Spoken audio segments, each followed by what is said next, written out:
आपण जो नफा तोटा हा जो भाग शिकलेलो आहोत त्यावरची टेस्ट जी दिली होती ती तुम्ही नक्की सोडवली ना, व्हिडिओ तुम्ही पाहिलाय ना? नसेल पाहिला तर जरूर पाहून घ्या. आणि आपण तर शेकडा म्हणजे 100. शेकडा म्हणजे काय? 100.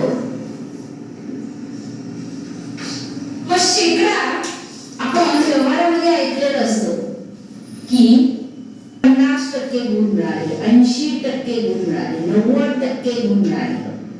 मग शेकडे कधी कधी पुस्तकामध्ये एखाद्या फिल्म प्लॅन झालं तर ही चूक आहे. अशा पद्धतीनं टक्केवारीची खूण आहे. शेकडेवारी म्हणजेच शतमान, शतमान म्हणजेच 100पैकी, शेकडा म्हणजे 100पैकी, हे लक्षात ठेवायचं.